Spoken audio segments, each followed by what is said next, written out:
गेंडा एक आक्रामक जीव जो टक्कर मारे तो बड़ी से बड़ी कार भी पलट जाए, छेद हो जाए उसके दरवाजे में। लेकिन इन गैंडों के बारे में जानते कितना है आप? केवल यही कि इनके पास ऐसी सींग होती है जिसकी मार्केट में सोने से भी ज्यादा कीमत है, और इसी वजह से शिकारी इनकी पोचिंग करते हैं, इनका शिकार करते हैं, सींग काट कर मार्केट में बेचते हैं और मालामाल हो जाते हैं। इससे ज्यादा कोई कुछ नहीं जानता। लेकिन क्या आप जानते हैं कि दुनिया में कुछ ऐसी जगह हैं जहां के लोगों को गैंडों से काफी लगाव है। वो उन्हें मारते नहीं सींग के लिए, उन्हें पालते हैं, उनकी देखभाल करते हैं, और इस आक्रामक जानवर से पता है क्या करवा रही हैं लोग? उनसे खेती करवा रहे हैं। यकीन नहीं होता? ये वीडियो देखिए, समझ आ जाएगा आपको। बिल्कुल जैसे गाय या खेती के लिए बैल पाले जाते हैं, उसी तरीके से गैंडे पाले जा रहे हैं और उनका उपयोग खेती में हो रहा है। इतना नहीं, ये लोग गैंडों को रेस्क्यू भी करते हैं। वो इसलिए क्योंकि एक रिपोर्ट के अनुसार दुनिया भर से गैंडों की प्रजातियां खत्म होने की कगार पर है। कई नेशनल पार्क हैं जहां बस गिने चुने गैंडे ही बचे हैं। अब सवाल यह है कि क्या ये लोग जो गैंडों से खेती करवा रहे हैं, उन्हें पाल रहे हैं, ये लोग गैंडों की प्रजातियों को गायब होने से बचाने के लिए ऐसा कर रहे हैं या कारण कुछ और है?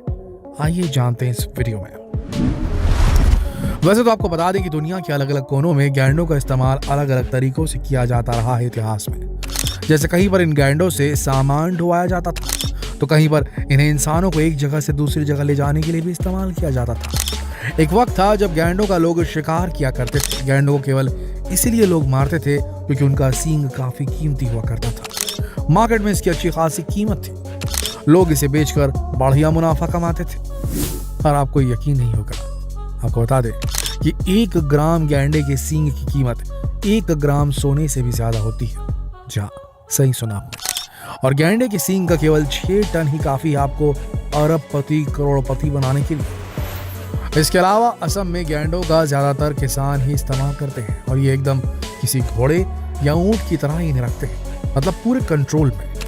असम में इन गैंडों से कई तरह के काम करा जाते हैं, जैसे हल खींचना, खेती करना, सामान ढोना और सवारी करना। लेकिन जैसा कि हमने आपको बताया कि आज के वक्त में दुनिया में कुछ जगहें ऐसी भी हैं जहां गाय की तरह गैंडों को पाला जा रहा है, उनकी देखभाल की जा रही है, उनसे खेती भी करवाई जा रही है, हल जुतवाए जा रहे हैं, लेकिन बिना उन्हें चोट पहुंचाए। साथ ही कई लोग हैं जो गैंडों को रेस्क्यू भी करते हैं ताकि उनकी गायब होती प्रजाति को बचाया जा सके, विलुप्ति से बचाया जा सके। आज आपको मिलवाते हैं दुनिया के सबसे बड़े खेत के ओनर से, जिनमें गैंडों से खेती करवाई जाती है, और गैंडों के 6 टन कटे हुए सींग के मालिक हैं ये शख्स। इनका नाम है जॉन ह्यूम।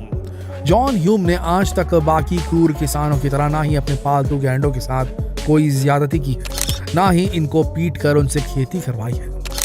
जॉन ह्यूम ने अपने पालतू गैंडों को एकदम वैसे ही पाला जैसे हमारे यहाँ गाय को पालते हैं, वो भी बिना किसी स्वार्थ के। उनका मकसद केवल इतना था कि गैंडों की गायब होती प्रजाति को बचाने के लिए क्या तरीके निकाले जा सकते हैं ये जानना, और इसी खोज में उन्हें पुराने जमाने के किसानों की तरह गैंडों से खेती करवाने का विचार आया, और इसमें वो सक्सेस भी हो गए। जी हाँ, पुरातन काल में गैंडों से खेती करवाई गई थी और उसके सबूत आज भी मौजूद हैं। आपको बता दें, गैंडों से खेती कराने की जो टेक्निक है, जो तकनीक है, वो काफी पुराने जमाने से चली आ रही है। कुछ ट्रैवलर्स ने इसके सबूत भी दिए हैं इतिहास में। कुछ तस्वीरें भी हैं जो ये दिखाती हैं कि किस तरह से गैंडों से खेती करवाई जाती थी।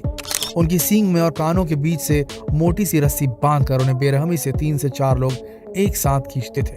कई बार तो गैंडों की सींग में खेती के दौरान इतना जोर पड़ता था कि सींग टूट जाया करता था, और बुरी तरह से सींग टूटने के कारण गैंडे सरवाइव नहीं कर पाते थे। तो कुल मिलाकर पुराने जमाने में गैंडों से काफी बुरी तरह से खेती करवाई जाती थी, जिसके सबूत मौजूद है।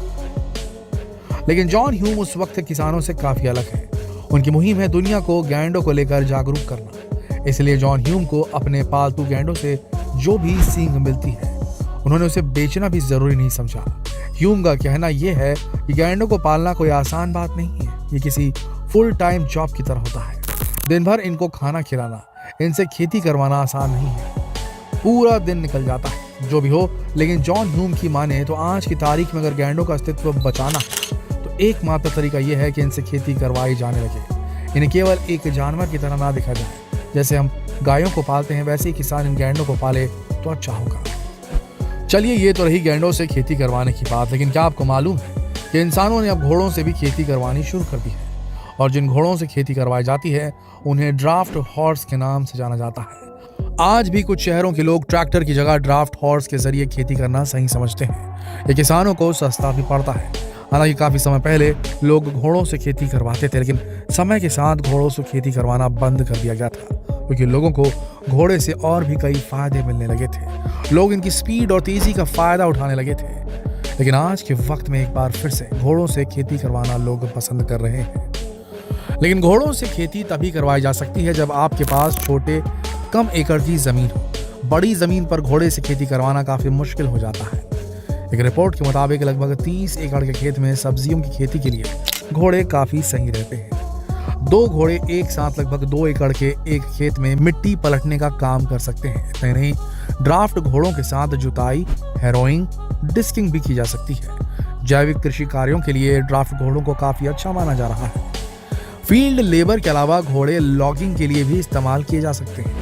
लॉग को जंगल से बाहर खींचना या एक जगह से दूसरी जगह पर ले जाना, ये काम ड्राफ्ट घोड़ों से लोग करवा रहे हैं। उत्तरी न्यूयॉर्क में कई लॉगिंग ऑपरेशंस में अभी भी घोड़ों का उपयोग होता है। इन घोड़ों को इतनी अच्छी तरह से प्रशिक्षित किया जाता है कि उन्हें ड्राइव करने की भी आवश्यकता नहीं होती। ड्राफ्ट घोड़े एक तरह से लॉगिंग वर्कर बन जाते हैं और ये जानवर जंगलों में ऐसी जगहों तक पहुंच जाते हैं जहां कोई ट्रक कभी नहीं पहुंच सकता। यहाँ हमने आपको बताया कि गैंडों और घोड़ों से खेती करवाने के बारे में किस तरीके की तकनीक का इस्तेमाल हुआ है इतिहास में और होता आ रहा है। लेकिन चलिए अब आपको मिलवाते हैं कुछ ऐसे जानवरों से जिन्हें किसानों ने अपने खास तरीकों से पाला है। इन जानवरों का साइज और इनके काम देखकर आप वाकई में दंग रह जाएंगे। ये तो आपने अपने घरों में इधर उधर मिट्टी में घूमते हुए केंचुए बहुत देखे होंगे, लेकिन क्या हो अगर आपके सामने 12 फुट लंबा केंचुआ आ जाए। आप जानकर हैरान रह जाएंगे कि वास्तव में इतना लंबा केंचुआ दुनिया में ऑस्ट्रेलिया में पाया जाता है। ये केंचुआ ऑस्ट्रेलिया के खेतों में पाया जाता है। वहाँ के किसान इसे पालते हैं और इस केंचुए की मोटाई एक नॉर्मल केंचुए की मोटाई से 10 इंच तक ज्यादा होती है। आपको बता दें, इसी कारण इसे विश्व के सबसे बड़े केंचुए में से एक माना जाता है। अंगोरा रैबिट एक ऐसा खरगोश है जो सबसे पहले तुर्की के अंकारा में पाया गया था, लेकिन अब तो कई लोग इसे पालने लगे हैं। अंगोरा खरगोश स्वभाव में बड़े शांत होते हैं, लेकिन इनका शरीर एक नॉर्मल रैबिट से काफी बड़ा होता है। जिस तरह से भेड़ के बालों से ऊन बनता है, वैसे ही अंगोरा के बालों से भी ऊन बनाया जाता है और इसके ऊन की क्वालिटी भी काफी अच्छी और मुलायम होती है। अंगोरा खरगोश के ऊन से बनाए गए कपड़ों की पूरी दुनिया में बड़ी डिमांड रहती है। इसके बाद है मारखोर बकरी। अगर आप इस बकरी को देखोगे तो इसकी सींगें एकदम सटीक घुमावदार होती हैं। ऐसा लगता है जैसे कोई घुमावदार एंटीना सिग्नल पकड़ने की कोशिश कर रहा हो। ये बकरी करीब 6 फीट तक लंबी होती है और इसके सींग 5.2 फीट तक लंबे होते हैं। क्यों हो गए ना हैरान? काफी खतरनाक सींग होते हैं इस बकरी के। दुनिया में ऐसे ही कई और भी जानवर हैं दोस्तों जो अजीबोगरीब है, जिन्हें किसान पालते हैं और उन्हें अपने रोजगार का जरिया भी बनाते हैं, उनसे पैसे भी कमाते हैं। उसी तरह से अगर किसान गैंडों को भी अपनाना शुरू कर दें तो इनकी विलुप्त होती प्रजातियों को शायद बचाया जा सकेगा। आपका क्या मानना है? क्या ये करना भारत में सही होगा या नहीं? कमेंट सेक्शन में जरूर लिखिए और जितना हो सके इस वीडियो को शेयर करें फेसबुक पर, व्हाट्सएप पर, यूट्यूब पर। धन्यवाद।